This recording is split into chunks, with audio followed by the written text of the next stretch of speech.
Folks, it's the fourth weekend of COVID-19 lockdown quarantine extravaganza.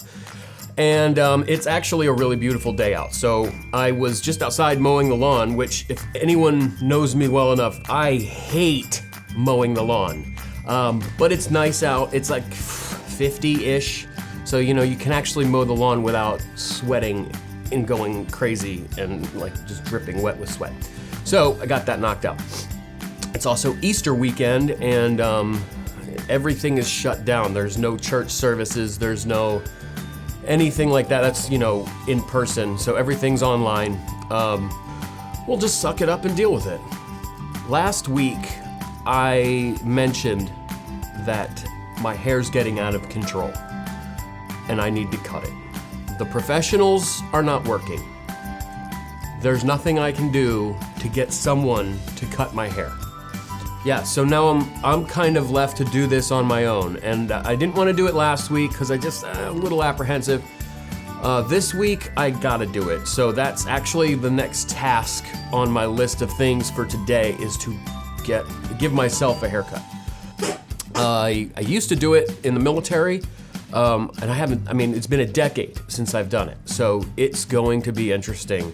Hopefully I don't mess this up, but if I do, at this point, you know, I just don't care. But anyway, that's the next thing that's gotta happen for today. So I'm about to prepare myself mentally to get a haircut, and I'll see you in a few.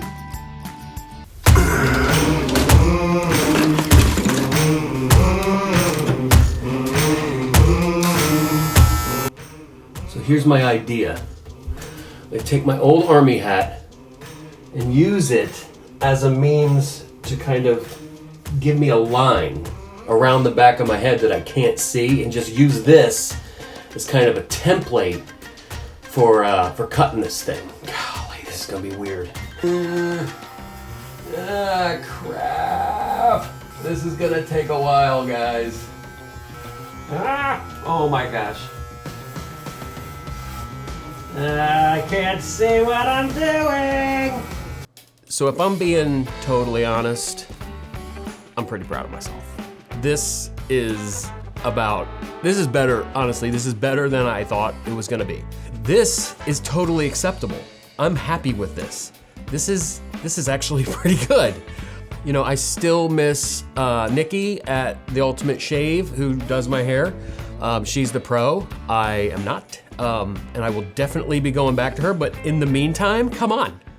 This is totally passable. I mean, the back is probably jacked up, but this is totally good. And you know, as long as I don't turn around, we're good, right? So this week, I got a new toy. I got the Rode NTG3 shotgun microphone and the sound device MixPre 3.2, version 2.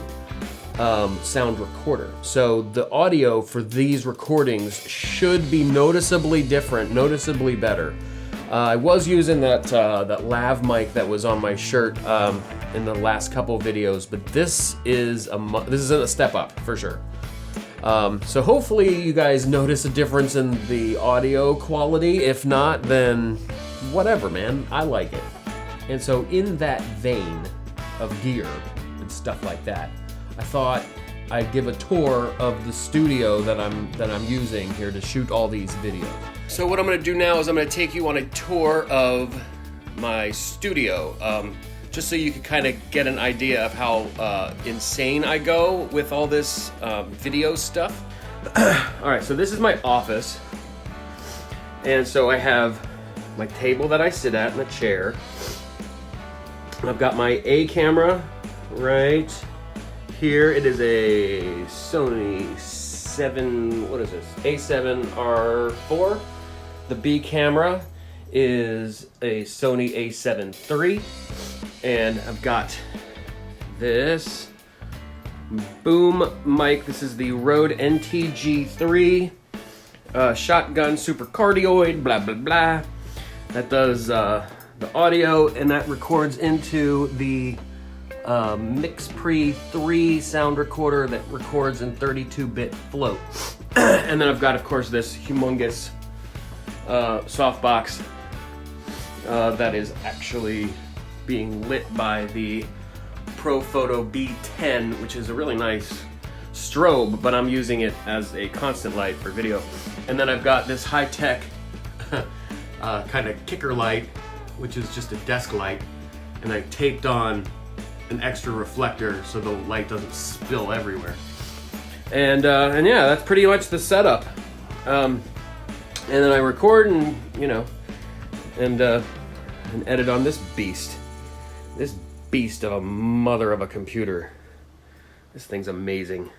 And now for your weekly dose of Chewy. I thought this week I'd try out some slow-mo video capture with Chewy. He is absolutely horrible at catching things in his mouth. It's actually really funny. I do it every day. I give him a treat every day. And, you know, I toss it to him, and without fail, he cannot catch it in his mouth. So I thought I'd do some like slow-mo video capture of that kind of epic fail, because he's also really cute doing it. So let's just go to Chewy trying to eat a treat.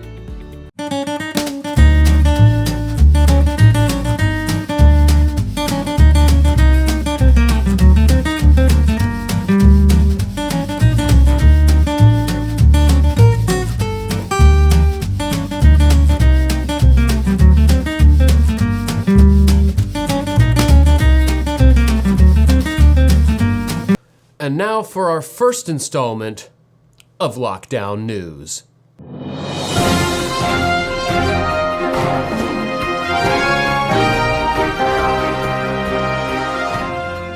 Our top story this evening comes from our wiser, more experienced, more seasoned generation, showing us exactly how professionalism should look like in the year 2020.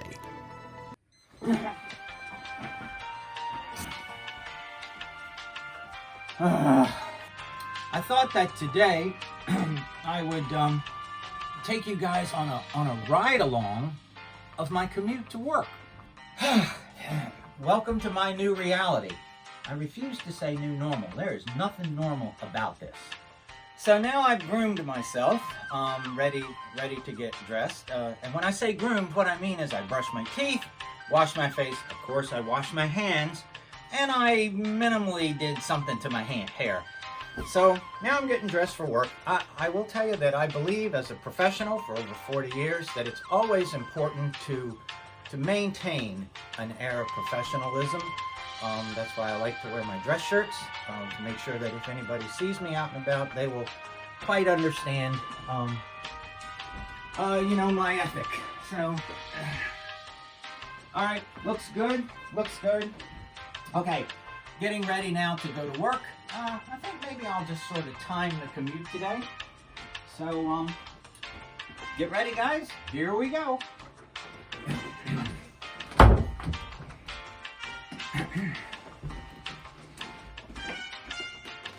Huh. 6 seconds. A new record. Yeah. Alrighty. Firing up my laptop. I got my my notebooks.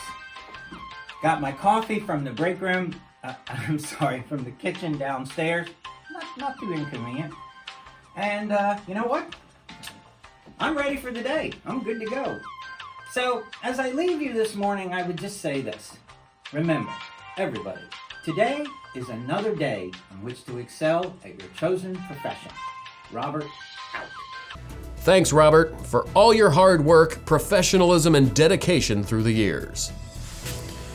In celebrity news, Lizzie Grace, the star of The Real Housewives of Hickory Road, has been making public appearances throughout the week.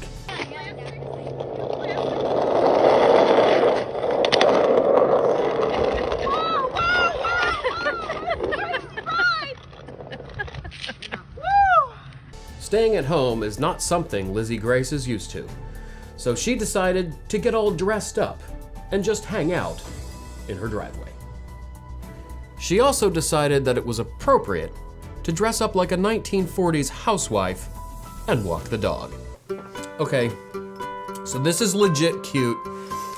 So I just got a knock on the door and was like, what in the world? Who knocks on my door during a quarantine? And it was my cousin and her 2 little girls, and they dropped off Easter cupcakes. How cute is this? And toilet paper, like this is amazing. Huh? I totally miss them. I miss everyone. It was a totally cool, awesome little Easter surprise. How awesome was that? Back to the news. And now we go to Nancy Harding with a segment she likes to call Essentials. Welcome to Springfield. I'm Nancy Harding, your COVID correspondent. I'm here today documenting a grassroots movement that is spreading across this country. Come on. In a world of social distancing, many have been rethinking what the word essential truly means. Things once considered essential have been stripped away from us. Vacations to exotic places, restaurants, sporting events, movies and theaters, all gone. Now we're forced to reassess. What really is essential? And what is essential? Well, essentials have become my Bible. Disinfectant wipes, paper towels, my coffee, toilet paper, and wine. But this COVID crisis has revealed one item to be totally non-essential. And what is this item? Many claim it's completely useless now. Manufacturers all over the world are struggling to sell their inventory.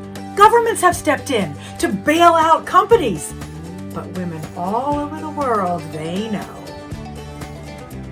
These items, completely non-essential.